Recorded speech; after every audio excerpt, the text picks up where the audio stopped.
வணக்கம் நேர்களே, ஆதவனின் நேருக்கு நேர் நிகழ்ச்சியோடு இணைந்திருக்கின்றோம். இன்றைய நேருக்கு நேர் நிகழ்ச்சியிலே கன்வஸ் திரையின் சதுரங்களுக்குள் அடங்க மறுத்து அதையும் தாண்டி உயிர் கொண்டு விரியும் நிலக்காட்சிகள் பலவற்றை உருவாக்கியவரும், மனங்களை கொள்ளையிடும் உயிரோவியங்கள் பலவற்றின் சிற்பியும், பல நூற்றுக்கணக்கான ஓவியங்களை படைத்த பிரம்ம விரல்களின் சொந்தக்காரரும், ஈழத்தமிழ் ஓவிய உலகின் மூத்த ஓவியராகவும் இருக்கக்கூடிய எமது அன்பிற்கு மதிப்பிற்குரிய திரு ஆசை ராசையா அவர்களுடன் இணைந்திருக்கின்றோம். திரு ஆசை ராசையா அவர்களை இன்றைய ஆதவனின் நேருக்கு நேர் சந்திக்க இருக்கின்றது. வணக்கம் ஐயா. வணக்கம். ஆமையா, இன்று ஈழத்தமிழ் ஓவிய பரப்பிலே இருக்கக்கூடிய மூத்த ஓவியராக இருக்கிறீர்கள். உங்களுடைய ஓவியத்துறை பிரவேசம் பற்றி கொஞ்சம் சொல்லுங்கள். முதல்ல நான் இந்த மூத்த ஓவியர்ன்றதை நான் மறக்க வேண்டியிருக்கல. என்னோட மூத்தவர்கள் நிறைய இருக்கிறார்கள் சார். இந்த பேர் நான் கனசபை மாஸ்டர்ன்ற ஒரு பேர். அவர் 80 வயதுக்கு மேலே இருக்கு, இப்போ இருக்கிறார். அதனுடையால் மூத்த ஓவியர்கள் ஒருவராக சரி, அது பிரச்சனை இல்லை. சிறு வயதுலேருந்து எனக்கு இந்த ஓவியத்தில் நாட்டம் இருந்தது. அது பிறகு நான் மீட்டு பார்க்கல இப்படி வந்தேன்றது இன்றைக்கில் இளம் வயதிலே பாடசாலையில் கற்றுக்கொள்ளையிலேயே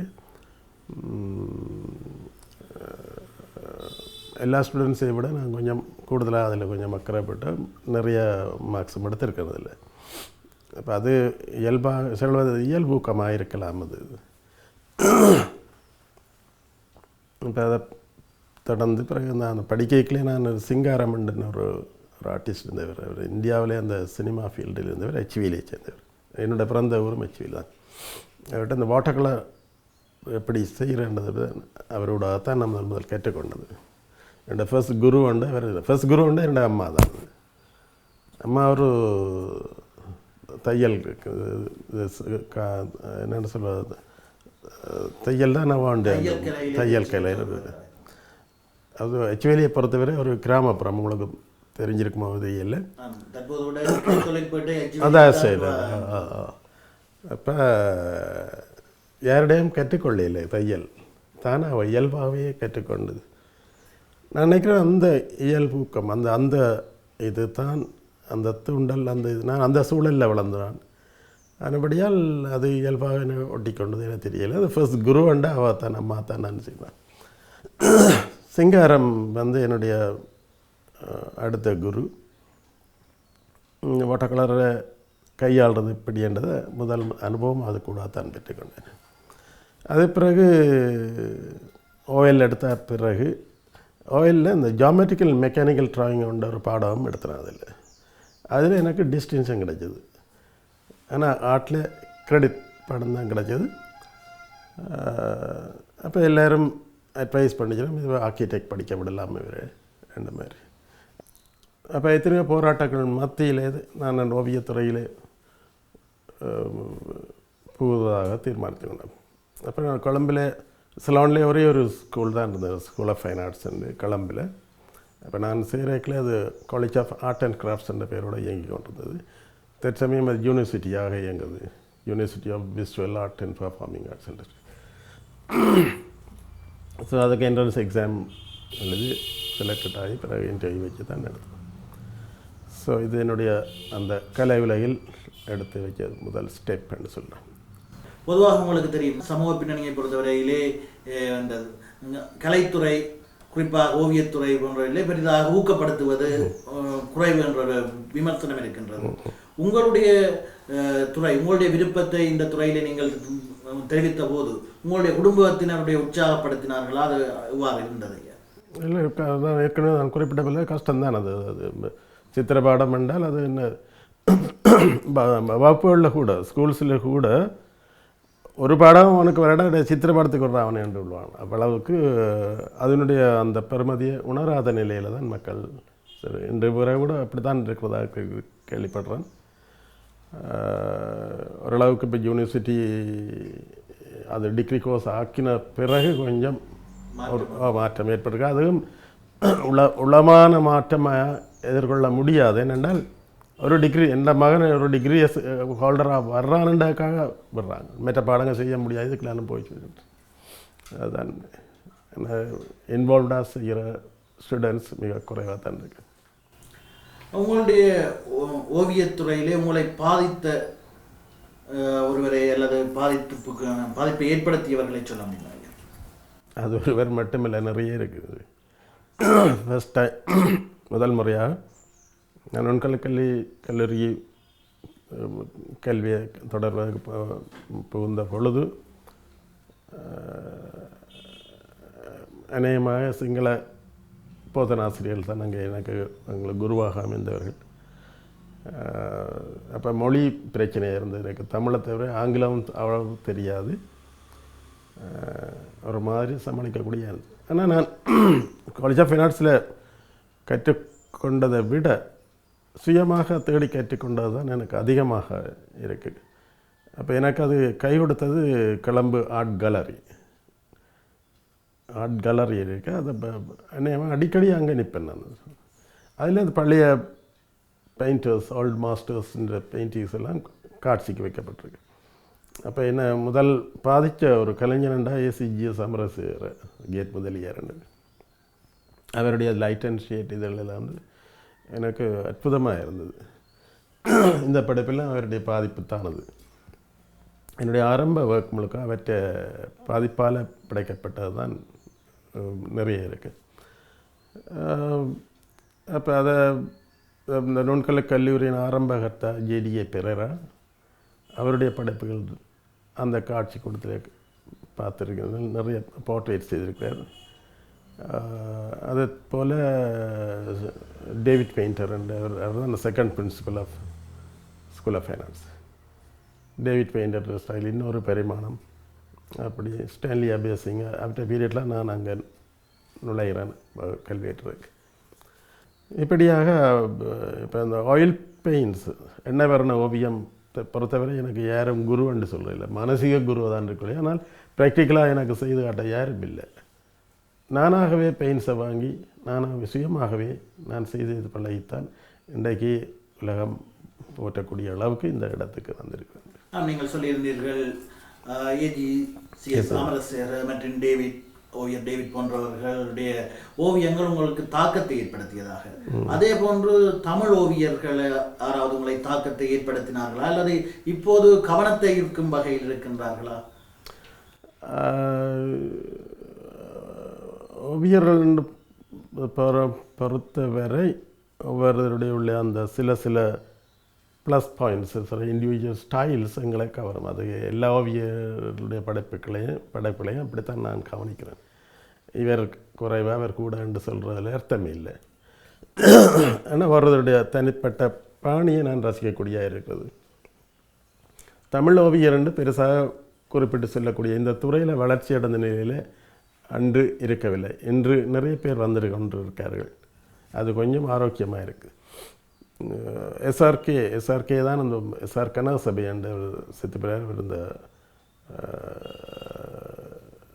தைல வர்ண ஓவியங்கள், அது வெஸ்டர்ன் ஸ்டைல் இதில் இன்ட்ரோடியூஸ் பண்ணது அவர் தான். அவருடைய காலத்தில் தான் இந்த யாழ்ப்பாண ஓவிய வரலாறு ஒரு மறுமலர்ச்சியை நோக்கி நகர்ந்தது என்று குறிப்பிட்டு சொல்லலாம்.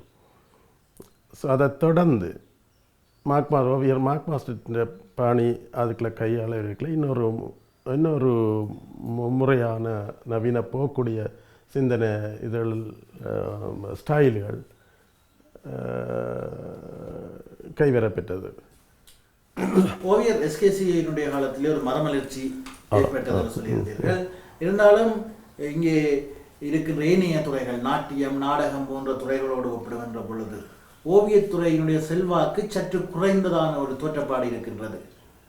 அது காரணம் என்ன என்று நினைக்கின்றீர்கள்? இல்லை, இப்போ அந்த நிலை மாறி வந்தோன்றிருக்கு.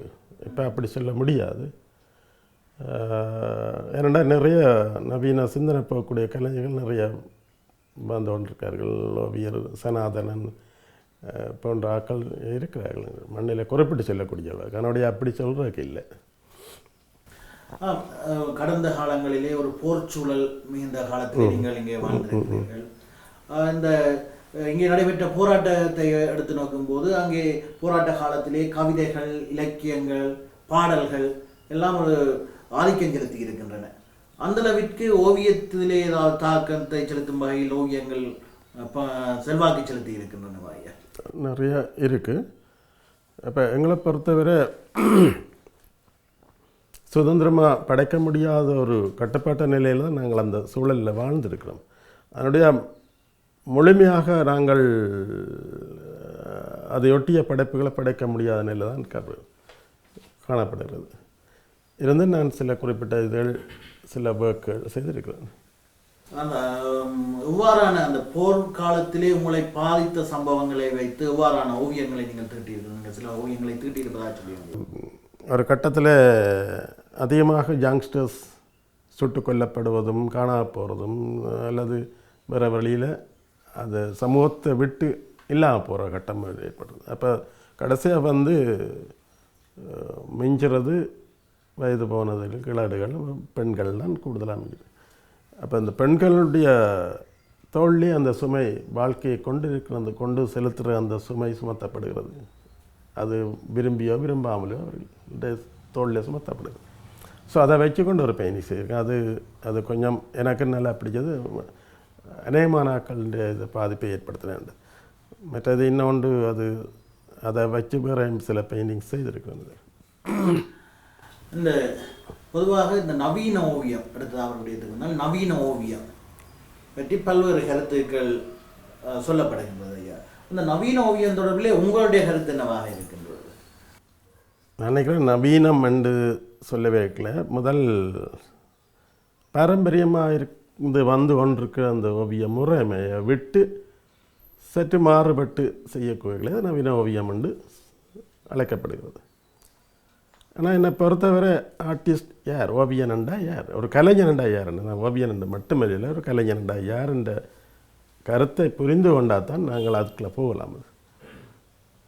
ஒரு ஆர்டிஸ்ட் என்று அழைக்கப்பட தகுதியுடையவன் யார் என்றால் அவன் தனித்துவமான ஒரு இண்டிவிஜுவல் ஸ்டைலை ஃபார்ம் பண்ணி அந்த பாதையில் பயணிக்க கொண்டிருக்கிறவனைத்தான் நாங்கள் ஆர்டிஸ்ட் என்று குறிப்பிடலாம். இது முக்கியமான கருத்தாக கொள்ளப்பட வேண்டும். ஏனெண்டா இங்கே மற்றவனோட ஒர்க்குகளை பார்த்து காப்பி பண்ணி போட்டு ஆர்டிஸ்ட் என்று சொல்லி கொண்டுக்கிற ஒரு ஒரு ஒரு நிலை தான் இங்கே காணப்படும் கூடுதலாகுது. அநேகமாக இந்த கோயில் இந்த தெய்வ படங்கள்லாங்கிறது இந்தியாவிலேருந்து வர்ற அந்த படங்களை பார்த்து காப்பி பண்ணி அடித்து போட்டு இப்போ அவர்களெல்லாம் ஆர்டிஸ்ட் நாங்கள். அநேகமான சில டீச்சர்ஸ்கிட்டையும் அந்த பிரச்சனை கிடக்குது. ஸோ அப்போ தங்களை புடம் போட்டுக்கொள்ள வேண்டிய நிலை இருக்குங்க. சுயமாக சிந்தித்து படைக்கும் ஆற்றல் அவனுக்கு வர வேணும். அது அவர்கள் தாங்களே அதை என்னென்னு சொல்ல எடை போட்டு பார்க்கலாம். தன்னை நான் நாரார் என்ன திறமை இருக்கின்றது. ஸோ சுயமாக ஒரு இதை ஸ்கெச் பண்ணவோ பெயிண்ட் பண்ணவோ ஆற்றல் வரும் மட்டும் அவர் ஆர்டிஸ்ட்னு சொல்கிறதுக்கு இல்லை. அவ்வாறான ஆற்றல் குறைந்தவர்கள், அதாவது சுயமாக சிந்தித்து ஒரு படைப்பாளியாக தன்னுடைய கற்பனைகளை வெளிப்படுத்த முடியாதவர்கள் பலர் இருப்பதாக ஒரு குற்றச்சாட்டை முன்வைத்திருக்கிறார்கள். அதற்கான காரணம், அந்த தவறு நடப்பதற்கான காரணம் எங்கே ஆரம்பிக்கின்றது, அல்லது அதை எவ்வாறு நிவர்த்தி செய்து கொள்ளலாம் நீங்கள் நினைக்கின்றீர்கள் ஐயா? அடிப்படை ஒரு இன்வால்மெண்ட்ஸ் பண்ணுவார், அந்த துறை சார்ந்த ஈடுபாடு முக்கியமாக இருக்க வேணும். மற்ற எங்களோட மக்கள் உள்ளது ஈஸியாக பேர் வாங்குகிற ஒரு குணம் ஒன்று இருக்குது. சரி, அதை கீறி நான் செய்தோன்னு சொல்லி பேர் வாங்குறது அதெல்லாம் இருக்க வளமான நிலை. அது அவர்கள் தான் பட்டு தெளிந்து கொள்ளணும். நிறைய நாங்கள் கற்றுக்கொள்ள இருக்குது. முதல் ஒரு ஆர்டிஸ்ட் ஒரு பகுத்துறைவாதியாக வர வேணும். அவன் பகுத்து அறிய வேணும் எல்லாத்தையும். ஒரு மனுஷன் நான் என்ன அகாடமியில் நான் இப்போ ஒரு விசிட்டிங் லெக்சராக இருக்கேன். நான் அந்த ஸ்டூடெண்ட்ஸுக்கு நான் சொல்கிறது முக்கியமான கருத்து இதுதான். நீங்கள் 4 வருஷம் முடிஞ்சு போய்க்கல ஒரு டிகிரி ஹோல்டராக போகிறத விட நீங்கள் ஒரு நல்ல மனுஷனாக வெளியேறீங்கன்றது தான் பெருமதின்னு சொல்லலாம். அந்த டிகிரி சர்டிஃபிகேட் விட அதுக்கு மதிப்பு கூட. அதனுடையால் இங்கே வந்துட்டீங்கள் போய்க்கல நீங்கள் நல்ல ஒரு மனுஷனாக வெளியேறுங்கள்னு சொல்லுவார். ரெண்டும் எங்களை மதிக்கிற காரணம் அப்படியான ஒரு வழிகாட்டல் நாங்கள் செய்து கொண்டிருக்கிறோம் கலையை விட. அந்த நவீன ஓவியங்கள் என்று வருகின்ற பொழுது தான் ஒரு ஞாபகம் வருகின்றது ஐயா. நீங்களே சொல்லியிருந்தீர்கள் உங்களுடைய தாக்கத்தை ஏற்படுத்திய ஓவியர் ஏஜிசிஎஸ் அமரசேகர். அவருடைய கருத்துக்கும், அதாவது நவீன ஓவியம் தொடர்பிலே அவருக்கு இருக்கக்கூடிய கருத்துக்கும் உங்களுடைய கருத்துக்கும் ஒற்றுமை இருப்பதாக சொல்லப்படுகிறது. இல்லை, ஆரம்பத்தில் அது ஒவ்வொருத்தருடைய இண்டிவிஜுவல் தாட்ஸும் அந்த அந்த டேஸ்ட் இஸ் டிஃபர்ஸ்ன்னு சொல்லுவாங்க. அதை ஒரு பெருசாக நாங்கள் தூக்கி கதைக்க வேண்டிய அவசியம் இல்லை. அவருடைய நிலைப்பாடு அது, நாங்கள் அது கூட சொல்கிறதுக்கு இல்லை. ஆனால் அவருடைய ஒர்க், அவர் கையாண்ட முறைகள் இதெல்லாம் பிரமிக்கத்தக்க. இன்றைக்கு ஒருத்தரும் கிட்ட நிற்க முடியாது அந்த இடத்துக்கு. அடுத்ததாக உங்களை பற்றி ஒரு அபிப்பிராயம் இருக்கின்றது. நில ஓவியங்கள், உயிர் ஓவியங்கள் போன்ற விடயங்களிலே நீங்கள் அதிக ஆர்வம் காட்டுவதற்காக, அவ்வாறு ஆர்வம் காட்டுவதற்கு ஏதாவது சிறப்பு காரணங்கள் ஏதாவது இருக்கின்றதா? அதை பற்றி ஏதாவது? இல்லை, இயல்பான அந்த தூண்டல் தான் அது காரணமாக அமைகிறது. இப்போ ஒரு சிலருடைய கருத்து என்னென்றால், இந்த போர்ட்ரைட்டு உருவ ஓவியம் செய்கிறவரை ஆர்டிஸ்ட்னு சொல்கிற முடியாதுன்ற மாதிரி இருக்குது. ஆனால் என்னுடைய ஸ்டைல் ஊடாக அதுக்கு ஒரு மதிப்பை நான் தேடி கொடுத்துருக்கேன். இப்போ அந்த என்னுடைய போர்ட்ரைட்டுக்கு மதிப்பு இருக்குன்றால், என்னுடைய அந்த நீங்கள் சொல்கிறது நவீன அது என்னுடைய படைப்புக்குள்ளே வருது. அதை நான் கையாளுகிற முறை, கலர் ஸ்கீம், இதில் எல்லாம் ஒரு வித்தியாசமான அமைகிறது. உங்களுடைய அநேகமான நில ஓவியங்களிலே பட்ட மரங்கள் காணப்படுவதாக சொல்லப்படுகிறது. அப்படி என்றால் அந்த பட்ட மரங்கள் அல்லது பனை மரங்கள் ஊடாக ஏதாவது கருத்துக்களை வெளிப்படுத்த முனைகின்றீர்களா? இல்லை, அது நாங்கள் ஒரு கலைஞன் வாழுகின்ற சூழல் ஒன்று இருக்குது. அவன் எந்த சூழலில் வர்றானோ, அந்த வாழுகிறானோ, அந்த சூழலால் பாதிக்கப்படுகிறது கூடுதலாக இருக்குது. ஸோ அவனோட படைப்புகளும் அவனை அறியாமலே அந்த அந்த அந்த காட்சிகள் அதுக்குள்ள வரும், கண்டிப்பாக வரும். இப்போ என்னை பொறுத்தவரை இந்த பனைமரம் எங்களுடைய யாழ் மாநிலங்களோட அடையாளம் என்று சொல்லுவாங்க. அது எளிய ஆரம்பத்திலே எனக்கு அந்த பனைமரத்தை வரையணுமென்ற ஒரு தூண்டல் இருக்கு. இப்போ ஃப்ரீ ஹேண்டாகவே எல்லாம் செய்யக்கூடிய நிலைக்கு நாங்கள் வந்திருக்கிறோம். இப்போ பனைமரம் என்றால் ராசியாண்டு சொல்லக்கூடிய அளவுக்கு இருக்குன்னு சில பேர் சொல்லுவாங்க. அது அதனுடைய அது சில ஈடுபாட்டால் தான் அது வருதுன்னு சொல்லலாம். மற்றது பட்டமரங்கள், அதில் எல்லாம் எங்களோட வாழ்க்கை முறை, எண்ணங்கள், எங்களோட இருப்புகளோட சம்பந்தப்பட்ட சந்தித்த அவலங்கள், அதெல்லாம் அது இயல்பாக வருவது. அடுத்ததாக ஐயா, இன்னொரு விடயத்தை நாங்கள் உங்களோட கதைக்க வேண்டும். நீங்கள் அந்த முத்திரை உருவாக்க குழுவிலே ஒரு உறுப்பினராக இருந்திருக்கின்றீர்கள். பெருந்தலைவர்கள், தமிழ் தலைவர்கள், அரசியல் தலைவர்களாக இருக்கக்கூடிய சேர் பொன் ராமநாதன், சேர் பொன் அருணாசலம், அதேபோல் சேர் ஜோன் கொத்தலாவலை போன்றவர்களுடைய உருவங்கள் நினைக்கின்றேன் ஏறக்குறைய 6 உருவம் செய்திருக்கின்றீர்கள். அந்த அனுபவங்கள் பற்றி கொஞ்சம் சொல்லுங்கள். பெருசாக அனுபவம், அந்த வாய்ப்பு எவ்வாறு உங்களுக்கு? நான் ராயல் கல்லூரியில் ஆசிரியர் பணிபுரிந்த காலத்தில் உங்களுக்கு தெரியும், இப்போ தபால் தந்தி போக்குவரத்து அமைச்சர் இந்த திரு செல்லியா குமார் சூரியர் அவர்களுடைய பிள்ளைகள் 2 பேர் அங்கே என்னிடம் அந்த கல்லூரியில் படித்தவர்கள். இப்போ அவர்களுக்கு சித்திர பாடம் எடுத்துக்க 2 பேர், அது ட்வின்ஸாக இருந்தது. அவர்களும் செய்த அந்த அவருடைய காப்பிகளில் இருந்த அவருடைய ஒர்க்குகள், என்னுடைய ஒர்க்குகள் எல்லாம் அவதானித்த இவர் திரு குமார் சிங் அவர்கள்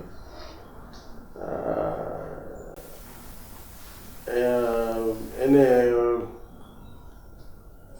ஒரு முறை தன்னுடைய வீட்டுக்கு அழைத்து அப்போ தன்னுடைய விருப்பத்தை தெரிவித்தார். நீங்கள் இது சம்பந்தமான இதுகள், இந்த முத்திரை நிறைய பற்றிய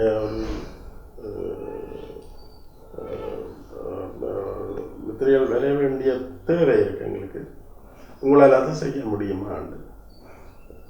நிச்சயமாக நான் சந்தோஷமாக செய்யலாம்னு தான் முதல் முத்திரை சேர் பொன் ராமநாதன் இது. அப்போ நான் ஒரு பெனல் ஆர்டிஸ்டாக அதுக்கு பிறகு தான் அதுக்குள்ள தொடர்ந்து இயங்கக்கூடிய இருந்தது. டைரக்டர் குலத்திலக அந்த முத்திரை பணியத்துக்கு டைரக்டராக இருந்தார். அப்போ அவருடைய தொடர்ந்து நான் அங்கே இருந்து செய்ய வேண்டிய அவசரம் இல்லை. நான் டீச்சராக இருக்கேன். குளிச்ச டீச்சர் கேட்கல அந்த வரைய வேண்டிய வந்தால் ஃபோன்லேயே பிரின்சிபலுக்கு மெசேஜ் அனுப்பின்னு கூப்பிட்டு அப்புறம் 8 ஸ்டாம்ப்ஸ் வேறு செய்திருக்கேன். அப்புறம் 83 கலவரத்தோடு நான் இங்கே வந்த பிறகு அந்த தொடர்பு இல்லாத. அடுத்ததாக ஐயா அந்த அப்ட்ராக்ட் என்று சொல்லப்படுகின்ற ஓவியங்கள் பற்றி உங்களுடைய கருத்து என்ன? அது அர்த்தமுள்ள ஓவியம். அது அப்ட்ராக்ட்னா தமிழில் சொல்ல அரூப ஓவியங்கள். ரூபம் என்றால் ரூபம் இல்லாது. சரி, அது அந்த பெயிண்டிங் சார். இப்போ நான் ஏற்கனவே அந்த ஒரு பெயிண்டிங் காட்டி மாதிரி அது கூட உருவம் இருக்கும். ஆனால் பிடிக்கும் தெரிஞ்சும் தெரியாமல் உள்ளது. அது ஊடாக வரைக்கும் இன்னும் கூடுதலான தாக்கங்கள் பார்வையாளருக்கும் அந்த படைப்புக்கும் இடையில் உள்ள தொடர்பாடல் எல்லாம் நிறைய வரும். பார்க்கின்ற ஒவ்வொருவருடைய சிந்தனைக்கு ஏற்ப அது பார்வையாளன் சுதந்திரமாக போல அவன் இதுதான் என்று அவன் சொல்லுவான். ஆனால் படைப்பாளர் அவன் என்னத்தை நினைச்சு படைச்சவனோ அவனுக்கு தான் தெரியும். ஒவ்வொருவருடைய கற்பனை சக்தியை பொறுத்து அது மாற்றங்களை இருக்கும் என்று நினைக்கின்றேன். எனக்கு நல்லா பிடிச்சது அப்ட்ராக்ட் பெயிண்டிங். பட் அதில் உள்ள கலர் ஸ்கீம் அது கூடாக நாங்கள் ஈர்க்கலாம் பார்வையாளர்கள். அடுத்ததாக ஐயா ஓவியத்துறையிலே தாக்கத்தை ஏற்படுத்திய ஓவியர்கள் ஒருவராக மாட்கு பார்க்கப்படுகின்றார். அவரது தொடர்பிலே உங்களுடைய கருத்து என்னவாக இருக்கின்றது? என்னுடைய குறிப்பிட்ட போல ஒவ்வொரு ஓவியனுக்கும் உள்ள அந்த ஒரு இண்டிவிஜுவல் ஸ்டைல்ஸ். ஸோ அவர் தனக்கென்று ஒரு பாணியை உருவாக்கி அந்த வழியில் தான் பயணித்தார். இந்த மண்ணிலே ஒரு நவீன போக்கை விதத்தவரில் முக்கியமானவர் தான். அது முக்கியமாக அவர் தான். அந்த அந்த நினைக்கிறேன் அந்த SRKக்கு பிறகு ஒரு மறுமலர்ச்சி ஏற்பட்டது போல மார்க் மாஸ்டருக்கு பிறகு இந்த நவீன போக்கிலே ஒரு மறுமலர்ச்சி வந்தது. அவர்கள்ட்ட கற்ற மாணவர்கள் வாசி இருந்ததை போன்ற பெண் ஓவியர்கள் நிறைய உருவாகினார்கள். நல்ல படைப்புகள், நல்ல நிறைய ஒரு உயிரோட்டமான படைப்புகள் அவர் கையால் வந்திருக்கு. இந்த மண்ணிலே குறிப்பிட்டு சொல்லக்கூடிய முக்கியமான ஓவியர் அவர். உங்களுடைய ஓவிய பயணத்தில் ஏதாவது தாக்கத்தை ஏதாவது குறிப்பிட்டு சொல்லக்கூடிய வகையில் ஏதாவது அப்படி தாக்கம் உண்டுன்னு நாங்கள் எல்லாம் நண்பர்களாக இருந்திருக்கோம். அவருடைய படைப்பை நான் நல்லா ரசிப்பேன். அதே மாதிரி என்னுடைய படைப்பை ரசிப்பார். இது பிரச்சனை இதுதான். இண்டிவிஜுவல் ஸ்டைல்ஸ், ஒரு ஆர்டிஸ்ட் வந்து இண்டிவிஜுவல் ஸ்டைல்ஸ் அவருடைய தனி பண்பை கூடாக அவனை மதிக்கிறது தான் எங்களுக்கு தேவையானது. அப்படி வரைக்கும் எங்களுக்கு காழ்ப்புணர்வோன்னு கிடமில்லை. என்ன அவனை விட இவன் கட்டிக்காரன்னு சொல்றதுக்கு எந்த அருகதையும் இல்லை. ஒவ்வொருவரும் ஒவ்வொரு விதத்தில் திறந்தவர்கள் தான். மதிப்பிற்கும் அன்பிற்கும் உரிய ஓவியர் ஆசை ராசையா அவர்களிடம் பல்வேறு விடயங்களை, சுவாரஸ்யமான பல்வேறு விடயங்களை பகிர்ந்து கொள்ளக்கூடியதாக இருக்கின்றது. அவரிடம் கேட்பதற்கு இன்னும் பல கேள்விகள் இருக்கின்றது. ஆகவே இந்த நிகழ்ச்சியை நிறைவு செய்து கொள்கின்ற நேரம் நெருக்கி கொண்டிருக்கின்றபடியால் இந்த நிகழ்ச்சியை அடுத்த வாரமும் தொடரலாம் என்ற செய்தியோடு இன்றைய ஆதவனின் நேருக்கு நேர் நிகழ்ச்சியை நிறைவு செய்து கொள்கின்றோம். நன்றி, வணக்கம்.